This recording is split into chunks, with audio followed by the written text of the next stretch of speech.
ये कहानी है कुसुमपुर की, जो बर्फ से ढके ऊंचे ऊंचे पर्वतों के बीच बसा एक छोटा सा शांत और बेहद खूबसूरत गांव था। यहाँ का माहौल और खूबसूरती यहाँ घूमने आने वाले हर इंसान के लिए किसी स्वर्ग से कम नहीं थी। वाह यार, ये गांव कितना खूबसूरत है। हाँ, खूबसूरत तो है, मगर ये जगह सिर्फ एक दो दिन के लिए ठीक है। रोज रोज की बढ़ती ठंड कौन झेलेगा भला। सिया ने बिल्कुल सही कहा था। असल बात ये थी, कुसुमपुर कोई मामूली गांव नहीं था। यहाँ साल के 12 महीने सिर्फ ठंड ही ठंड रहती थी और हर 5 साल बाद ये ठंड और भी बढ़ जाती थी।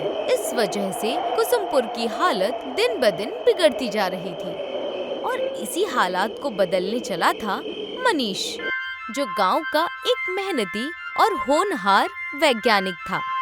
उफ, ये ठंड, मैं इसका क्या करूं? कुछ नहीं कर सकता तू भाई। पता है ना, अपने गांव में साल के 12 महीने तक ठंडी रहती है। तू चाहे कुछ भी कर ले, लेकिन यहाँ कुछ नहीं बदलेगा।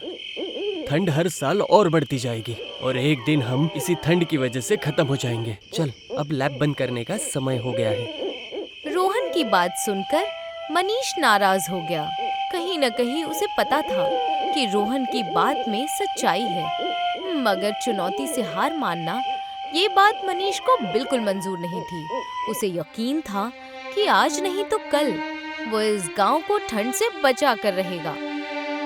लोग चाहे जो भी कहे, लेकिन मैं अपने प्रयोग से इस गांव को ठंड से बचा कर ही रहूंगा। फिर जैसा फैसला मनीष ने लिया था, वो दिन रात कुसुमपुर की अजीब कुदरती हालातों के बारे में पढ़ता रहा। कभी पुरानी किताबें पढ़ता, कभी मिट्टी का परीक्षण करता और एक दिन उसके हाथ कुछ ऐसा लगा जिसकी उसने कभी कल्पना नहीं की थी। अरे मनीष, ये क्या कर रहा है? कुछ नहीं, मैं अपने प्रयोग पे रिसर्च कर रहा हूँ। अच्छा, बताओ जरा, किस चीज पर रिसर्च किया जा रहा है? बताता हूँ। ये देख, अपने गांव का एक खास नक्शा। यहाँ पूर्व दिशा में जो पहाड़ है ना, वहाँ एक कुआं दिखाया गया है। और तुझे पता है उस कुएं में क्या है? क्या? गरम लावा। क्या? हमारे इतने ठंडे गांव में लावा? हाँ, मैं भी देखकर हैरान हो गया था। लेकिन अगर ये नक्शा वो कुएं को दिखा रहा है, तो ये बात पूरी सच है। और अगर मैंने उस कुएं को ढूंढ लिया, तो मैं वो कर पाऊंगा जिसको किसी ने कभी सोचा भी नहीं होगा। और जरूरत पड़े तो मैं इस रिसर्च में तेरी पूरी मदद करूंगा। गर्म लावा से भरे उस खुफिया कुएं के बारे में सुनकर रोहन दंग भी था और खुश भी। अब तक उस मनीष की बातों पर उसे पूरा भरोसा नहीं था, लेकिन लावा वाले कुएं के बारे में जानकर उसे पूरा यकीन हो गया कि मनीष एक दिन गांव का मुस्तकबिल बदल कर ही रहेगा। और अब रोहन भी उसके हर कदम पर साथ देने के लिए तैयार था। अगले ही दिन दोनों उस खुफिया कुएं की खोज में निकल पड़े। मनीष ने लैब से खास उपकरण, सेंसर और तापमान नापने वाले गैजेट्स तैयार किए और रोहन ने रास्ते के लिए जरूरी सामान बांधा। सुबह की हल्की धूप में वो पहाड़ों की ओर चल पड़े। घने जंगल, फिसलन भरी बर्फ, तेज ठंडी हवाएं, हर मोड़ पर कोई न कोई मुश्किल उनका इंतजार कर रही थी। कहीं सेंसर अचानक बंद हो जाए, तो कहीं पहाड़ी रास्ता टूटकर रास्ता रोक दे, तो कहीं बर्फीली हवाएं उन्हें पीछे ढकेलने की कोशिश करें। मगर दोनों हार मानने वाले नहीं थे। हर मुश्किल को पार करते हुए, हर रुकावट का हल निकालते हुए, आखिरकार शाम होते होते वो उस रहस्यमयी लावा कुआं के सामने पहुंच गए। रोहन, ये रहा, हमें कुआं मिल गया। वाह, यही तो चाहिए था। गांव की ठंड से जुड़ी मुश्किल का असली हल अब उनके हाथों में था, मगर ये जीत इतनी आसान नहीं थी। घने जंगलों में घंटों भटकना, नुकीले पत्थरों से रास्ता काटना, पहाड़ी हवाओं की मार झेलना, हर कदम पर उन्हें लगा मानो कुदरत उनकी हिम्मत का इम्तिहान ले रही हो। मगर दोनों ने हर मुश्किल का सामना करके अपना काम कर ही लिया।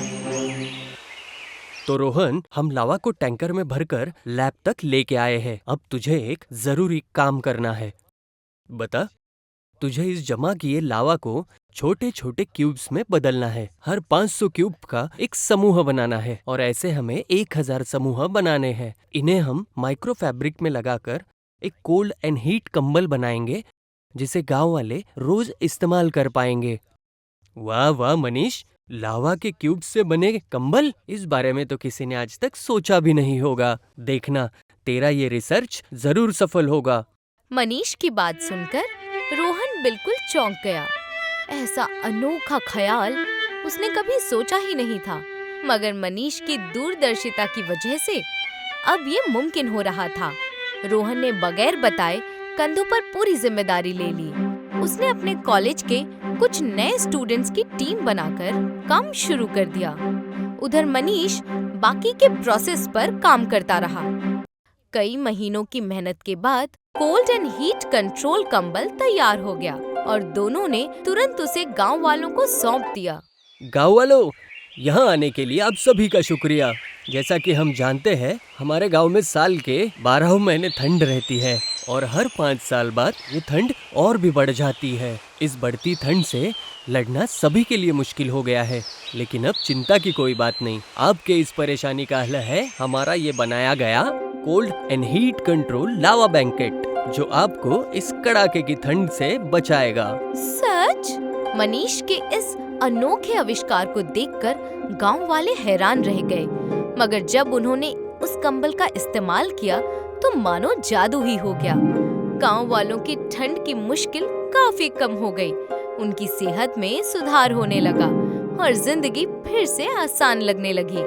भाई वाह मनीष, मान गया। आखिरकार तूने अपने गांव को इस ठंड से बचा ही लिया। और ये तेरी मदद के सिवा संभव ही नहीं था। दोस्त इसी काम के लिए तो होते हैं। वैसे एक खुशखबरी है, आज ही हमारे प्रोफेसर का फोन आया था। उन्होंने बताया कि तुम्हें सरकार की ओर से इस प्रयोग के सफलता पर पुरस्कार मिलने वाला है और जल्द ही इस तकनीक को पूरी दुनिया में मशहूर किया जाएगा। सच?